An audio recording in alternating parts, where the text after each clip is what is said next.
All right, Dave Milam, great to have you on here, Chief Strategy Officer of Visioneering Studios. Tell us a little bit about Visioneering. What do you guys do?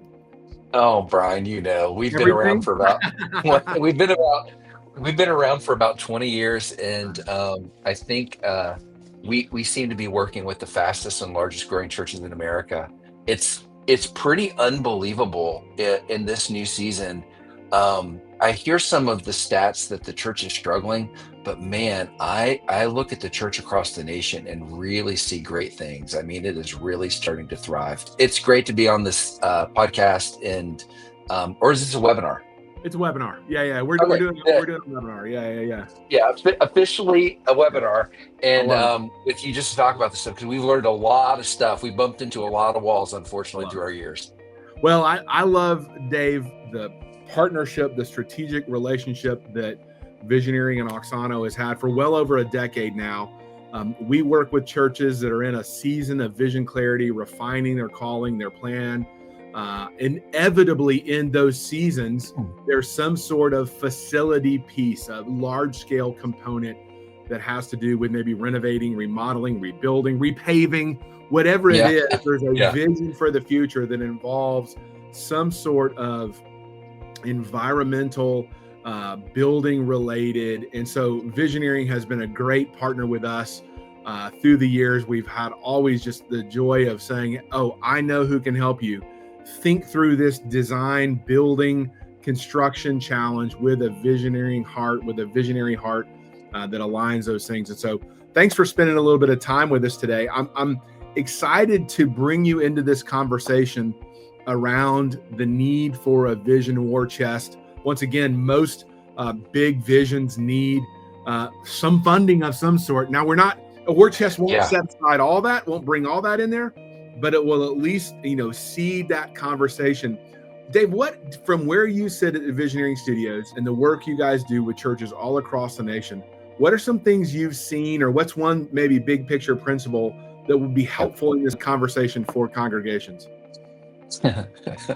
uh, Yeah, let me just back up for a second. When I think of all of the things that leaders tend to bump up against, Sure.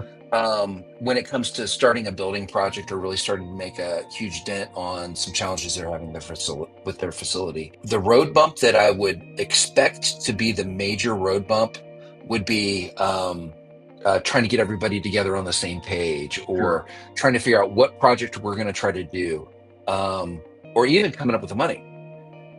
What I have discovered is the one the one thing that leaders tend to do wrong the most, that causes them the most trouble, that slows down the project the most, and creates the biggest headache for them, is this one idea around trying to figure out how much we can afford.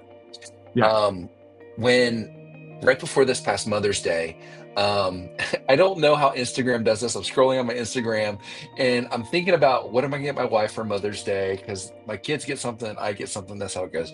And I'm scrolling through and put that back up there. That Yeah. slide. This thing keeps showing up on my Instagram, the I love Ninja Slushy, and I was like, I was scrolling and I was looking at it and I was like, that would be super cool just to it. have that like at our house, bring it out parties, I mean, Sure. it'd be great. And I could make frozen coffee drinks. It'd be Yeah. amazing. So I then scrolled off of Instagram, flipped on to Amazon and looked it up. And I figured out how much it costs. How much do you think this costs, Brian? Oh, that's going to be 150, 150 or so dollars. It was like 289, which it just felt like That's a great beyond Mother's my Day Mother's gift, Day Dave. Are you budget. Yeah, saying but you have to you're add to cheap? that lunch on Sunday and stuff like Okay. that. I start to cap out. Yeah. So I was like, I decided not to get it, but it's still this picture of, something I dream of having on my counter one day. Yeah. But then I realized whenever you're an American and you're buying something, there is an order to how you buy it. Here's the Right. order. It is see it, you price it, and you decide. Right? Yeah. That's Yeah. the order that we use in I probably like that. 90. how much does it cost? Am I going to get it? Yeah. And then you decide, can I afford that or not? Right.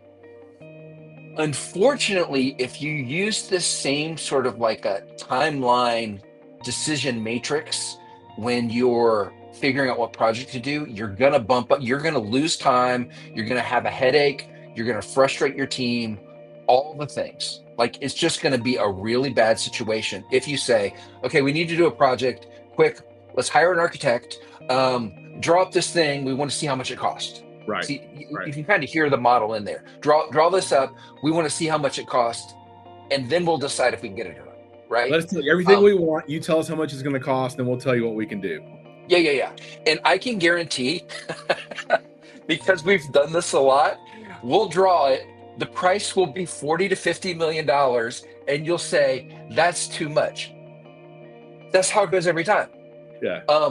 Instead, when you're doing a building project, you need to think of having the mindset much more like you're going to an auction, right? Okay. Because when you go to an auction, you go in the auction house and you kind of walk around and maybe you see an item that you like, and then you make a decision. You say, all right, that item, when it goes up on the block, I'm willing to pay $100 for that item. Yeah. And then it goes to the auctioneer, the emotions start flying, it's going really fast, cards are going up in the air, and you're listening, $100. If it goes over $100, you're out, right? Yeah. So it's kind of reversed.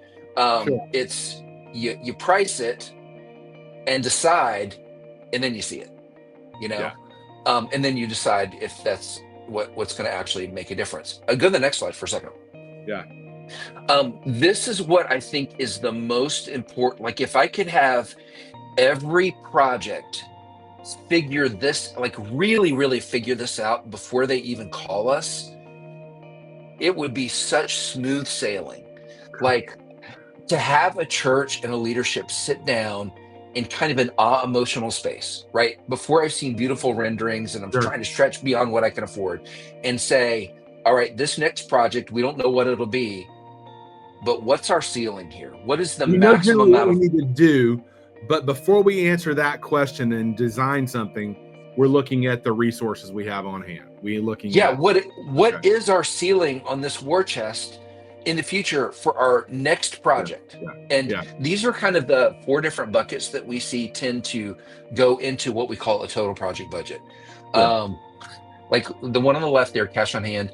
A lot of churches have a building fund. They've just had it in perpetuity. Grandma's been contributing to it for the past 20 years. And so there's money in it, right? Yeah. Whatever, cash on hand. Capital campaign. Would you say that these numbers, if it's a DIY campaign, like you do it yourself, or you got a buddy, then it's 1 times your annual giving for sure. But if you hire, let's say, Auxano to coach you through it, is that right? Yeah, that's pretty fair. We don't like to use terms as crass, but we always kind of say you have the tendency to leave money on the table without kind of having, someone. And the other parts of the Auxano team does that, not me, but just being able to help you understand what's happening right now in those spaces, help you create a calendar, like take a step back, because, most of you who are leading are so close to the work, it's hard to actually kind of see what's happening there. So 1 times 1x, and then a consultant will, usually 1.5 to 2x what that would have been. Yeah, Bryan, I'm actually hearing a lot more. I'm sure you're hearing this too these days, that over the past 6 to 7, 8 months, I'm hearing a lot of 2.5 times annual giving.